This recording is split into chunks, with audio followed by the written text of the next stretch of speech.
കൊച്ചമ്മേ, ഇതാണ് കേട്ടോ വീട്. ഇത് വീടോ? പട്ടിക്കൂട് പോലെ ഉണ്ടല്ലോ. വീട് കുറച്ച് പഴക്കമുണ്ടെങ്കിൽ നല്ല ആസ്തിയുള്ള കൂട്ടരാ. ബ്രോക്കർ ഒരു യാത്രയിരിക്കാം.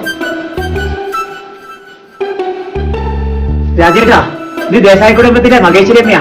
വലിയ തറവാട്ടുകാരാ.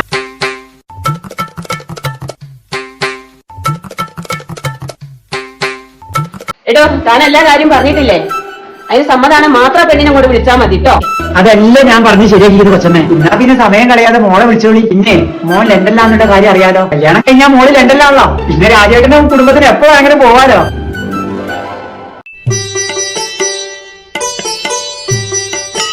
പിന്നെ വലിയ ടീമാ. ഒളിങ്കൊമ്പാണ്. മോക്കെ രാജകുമാരിയെ പോലെ ജീവിക്കാം. 300 പവനും ഒരു ഇന്നോവ കാർ മാത്രം ഒരു ചോദിച്ചിട്ടുള്ളൂ. 300 പവനോ?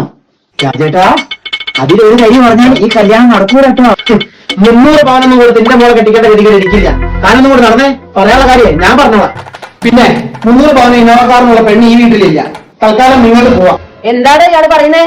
കാര്യം ഞാൻ പറഞ്ഞുതരാം. നിങ്ങൾക്ക് വേണ്ടതേ എന്റെ മകളെ അല്ല, 300 പവനും ഇന്നോവക്കാർ വേണം. തൽക്കാലം എന്റെ മോളെ തരാൻ ഉദ്ദേശിക്കുന്നില്ല. ഡോക്ടറെ, സ്ത്രീയ ധനമായിട്ട് ആര് ഈ പണി കയറി വരുന്നോ അവർക്ക് എന്റെ മകളെ ഞാൻ കൈപിടിച്ചേൽപ്പിക്കൂ. ഇല്ലെങ്കിൽ എന്റെ മോളെ കല്യാണം കഴിക്കണ്ട. സുഹൃത്തുക്കളെ, പൊന്നിനും പണത്തിനും വേണ്ടി മറുപടി കൂട്ടുന്ന പിശാചുക്കൾക്ക് സ്വന്തം മകളെ എറിഞ്ഞു കൊടുക്കാതെ സ്ത്രീയെ ധനമായി കരുതുന്ന നല്ലൊരു കുടുംബത്തിലേക്ക് ഓരോരുത്തരും തന്റെ കുട്ടികളെ കൈപിടിച്ചേൽപ്പിക്കണമെന്ന് ഞങ്ങൾ അഭ്യർത്ഥിക്കുന്നു.